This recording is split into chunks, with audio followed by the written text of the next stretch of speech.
जम्मू कश्मीर विधानसभा में लगातार दूसरे दिन अनुच्छेद 370 को लेकर हंगामा हुआ और बुधवार को बीजेपी के विरोध के बीच में जम्मू कश्मीर के विधानसभा में 370 दोबारा लागू करने का प्रस्ताव पास हुआ।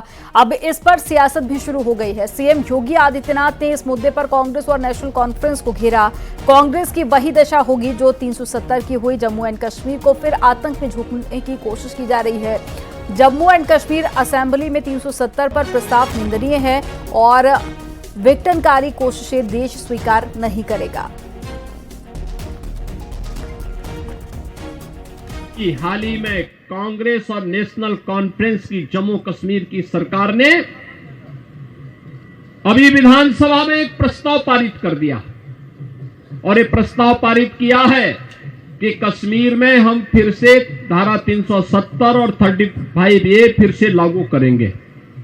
बहनों और भाइयों, ये कांग्रेस और नेशनल कॉन्फ्रेंस की विघटनकारी विकृत मानसिकता को प्रदर्शित करता है। ये बताता है कि राष्ट्रीय एकता के साथ खिलवाड़ करके देश को फिर से आतंकवाद की भट्टी में झोंकना चाहते हैं। पूरा देश कांग्रेस के इस विघटनकारी प्रवृत्ति को देख रहा है और हम सब इसकी निंदा करते हैं और हम कांग्रेस के नेतृत्व को भी कहते हैं कि कांग्रेस के नेतृत्व को राष्ट्रीय सुरक्षा के साथ खिलवाड़ करने से बाज आना चाहिए। देश उन्हें स्वीकार करने को तैयार नहीं है। कांग्रेस को छठ महापर्व के अवसर पर मैं कांग्रेस से ही कहूंगा कि वह जम्मू कश्मीर विधानसभा से पारित इस प्रस्ताव के खिलाफ स्वयं भी बोले, अन्यथा भारत में कांग्रेस की वही स्थिति हो जाएगी जो जम्मू कश्मीर में धारा 370 और 35A की हो चुकी है। रायबरेली में हुई जिला विकास समन्वय एवं निगरानी समिति यानी कि दिशा की बैठक में राहुल गांधी ने जातीय समीकरण को लेकर सवाल उठाए। उनका कहना था कि बैठक में जातीय समीकरण को साधा नहीं गया था और अब यूपी सरकार के मंत्री दिनेश प्रताप सिंह ने राहुल गांधी पर पलटवार किया और उन्होंने खुद राहुल से ही सवाल कर दिया। राहुल गांधी जी का यह कहना कि दिशा की बैठक में जातीय संतुलन नहीं था, दलितों पिछड़ों की उपस्थिति वहां नहीं थी। मैंने सवाल पूछा, ये भी कह रहे हैं कि मैंने सवाल पूछा जबकि उन्होंने सवाल नहीं पूछा। मैं कह सकता हूं कि रायबरेली की दिशा की बैठक में लगभग सभी जातियों की लोगों की उपस्थिति थी, अधिकारियों और जनप्रतिनिधियों के रूप में। अगर कहीं नहीं थी तो राहुल गांधी जी के द्वारा जो नामित सदस्य 9 सदस्यों को उस दिशा की बैठक के सदस्य नामित किया जाना था, उसमें 3 तो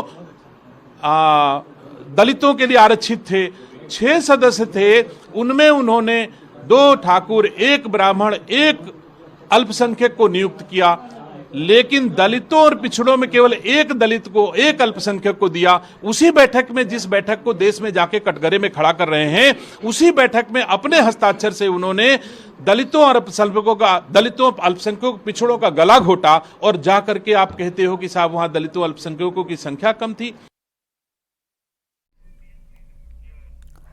मंत्री दिनेश प्रताप सिंह ने राहुल गांधी पर सवाल उठाकर प्रहार किया तो यूपी कांग्रेस अध्यक्ष अजय राय का भी बयान आया। उन्होंने मंत्री दिनेश प्रताप के आरोपों को निराधार और बेबुनियाद बताया। उन्होंने झूठी बातें, झूठे आरोप लगाए हैं हमारे नेता राहुल जी पर और निश्चित तौर से जो मेरी जानकारी में है कि वहां पर जो दिशा की मीटिंग में राहुल जी आए थे, उन्होंने जो प्रतिनिधि उसमें दिए हैं उन प्रतिनिधियों में पूरी तरीके से उसमें एससी भी हैं, ओबीसी भी हैं और मुस्लिम समाज के पिछड़े वर्ग के भी उसमें लोग हैं, क्योंकि हर व्यक्ति को उसमें पूरा उन्होंने समायोजन किया है, सबका उसमें साथ दिया है। जो उसमें जो समिति बनाई जाती है उस समिति में सभी लोगों को उन्होंने उसमें समायोजन किया है। उसमें अनुसूचित जात के भी लोग हैं, उसमें पिछड़ी जात है और मुस्लिम समाज के भी पिछड़ी जात के लोगों को समायोजित किया है। दिनेश सिंह ने जो आरोप लगाए हैं वो पूरे झूठे और बेबुनियाद हैं। चित्रकूट पहुंचे संघ प्रमुख मोहन भागवत ने बड़ा बयान दिया, जिस पर अब सियासी घमासान शुरू हो गया है। मोहन भागवत ने सनातन धर्म की रक्षा के लिए समर्पण की बात पर जोर दिया। मोहन भागवत ने कहा कि संतों के काम में कोई बाधा ना आए, इसलिए संघ का काम है कि द्वार पर डंडा लेकर संतों की सेवा में तत्पर रहे। इस पर वार पलटवार भी शुरू हो चुका है। रिपोर्ट आपको दिखाते हैं।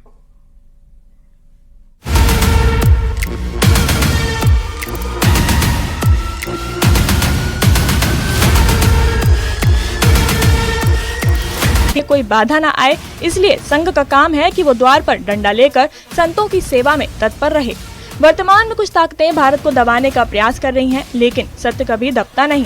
सत्य का समय आता है तो वो सिर पर चढ़कर बोलता है। तो इसलिए सनातन धर्म को प्रवर्तित रखने के लिए संतों के उपदेश कथाएं जब चलती है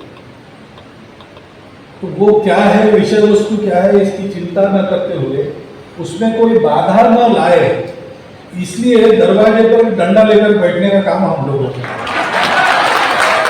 तो अंदर कथा क्या चल रही है इसका हमको बिल्कुल ध्यान नहीं, लेकिन जो चल रहा है बहुत महत्वपूर्ण, सबसे महत्वपूर्ण है, इतना हम जानते।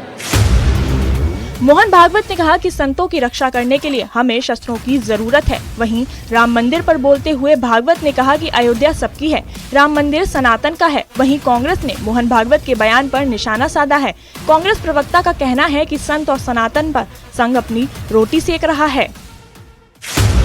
देखिए, लोकतंत्र में अगर कोई संगठन काम कर रहा है और वो लाठी डंडे की बात कर रहा है तो जाहिर सी बात है कि उसका सत्य से कोई संबंध नहीं है, डेमोक्रेटिक मूल्यों से कोई संबंध नहीं है। अगर सरगना ये कहेगा कि हम लाठी डंडे से समस्या का हल करेंगे, इसका मतलब वो अपने कार्यकर्ताओं को आदेश दे रहा है कि आप अराजकता फैलाइए। दूसरी बात, इस देश में गांधी से बड़ा तो कोई संत नहीं हुआ, तो संत की हत्या करने वाले लोग अगर संत की बात करेंगे तो इस पे सिर्फ हंसा जा सकता है, लेकिन ये एक थ्रेट भी है लॉ एंड ऑर्डर के लिए। और अगर सरकार कानून व्यवस्था में यकीन करती है। समाजवादी पार्टी ने भी मोहन भागवत के बयान पर प्रतिक्रिया दी है। एसपी का कहना है कि आरएसएस ने कभी भारत को उबारने का काम नहीं किया। जब भारत बेड़ियों में जकड़ा हुआ था तब आरएसएस ने कुछ नहीं किया।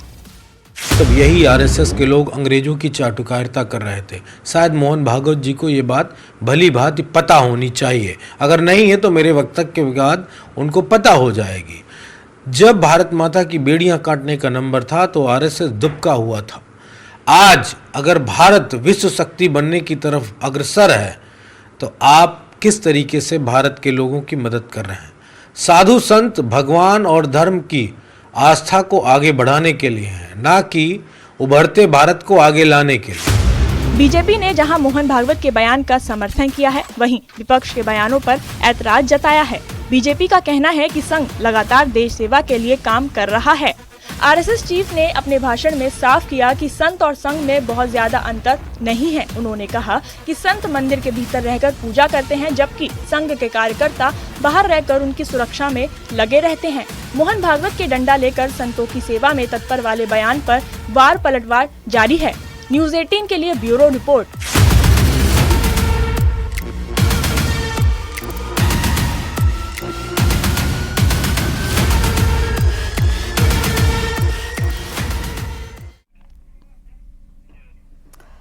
इलाहाबाद हाई कोर्ट के लखनऊ बेंच का फैसला आया। बेसिक शिक्षकों के समायोजन को रद्द कर दिया गया। समायोजन में गलतियों को सुधारा जाए, हाई कोर्ट की तरफ से यह फैसला दिया गया और विभाग की last come first out transfer policy रद्द हो। बेसिक शिक्षा विभाग में टीचरों की ट्रांसफर से जुड़ा हुआ यह पूरा मामला था, जिसमें हाई कोर्ट ने संबंधित शासनादेश और सर्कुलर को मनमाना करार दिया है।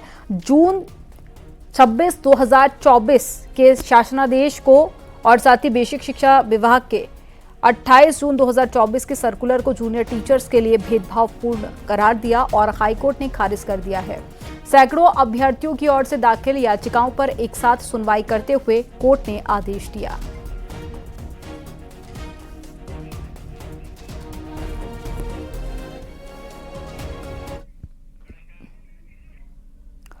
प्रयागराज से बड़ी खबर है, जहां पर अखाड़ों के दो गुटों के बीच में बवाल का मामला सामने आया। एक गुट की दूसरे गुट पर एफआईआर की मांग, मेला अधिकारी और एसएसपी महाकुंभ से शिकायत की गई है। निर्मोही अनी अखाड़े की ओर से मांग की गई। एक गुट को 6 अखाड़ों का समर्थन मिला तो दूसरे गुट के अध्यक्ष महंत रविंद्रपुरी, जूना अखाड़े के संरक्षक महंत हरिगिरी और जूना अखाड़े के अध्यक्ष महंत प्रेमगिरी और 20 से 25 अन्य के खिलाफ कार्रवाई की मांग की गई। निर्मोही अनी अखाड़े के श्री महंत रामजी दास ने जानकारी दी है।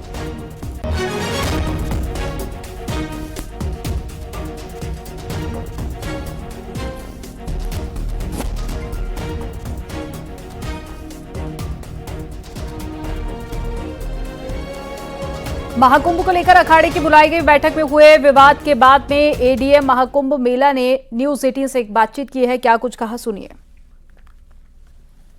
महाकुंभ 2025 के लिए बसावट का कार्य हमारा जो शुरू प्रारंभ हुआ है, उसमें परंपरागत रूप से अखाड़ों को आमंत्रित किया जाता है और निरीक्षण कराया जाता है भूमि का उनका, और उनका सबका आशीर्वाद लेकर आगे फिर कार्रवाई प्रारंभ की जाती है।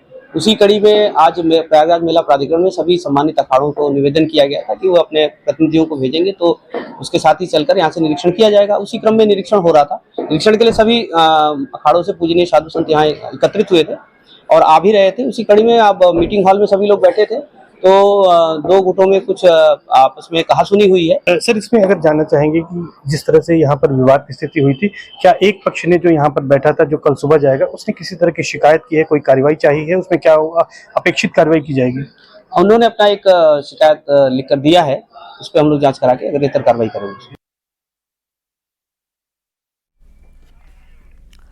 यूपी उपचुनाव से पहले सूबे की सियासत में पोस्टर पॉलिटिक्स लगातार जारी है। अंबेडकर नगर की कटहरी विधानसभा में बीजेपी प्रत्याशी धर्मराज निषाद का इमोशनल पोस्टर लगा हुआ है। पोस्टर पर लिखा है, या तो हमें जिता दो या फिर हमें जला दो। अब इस पोस्टर पर सियासत शुरू हो चुकी है।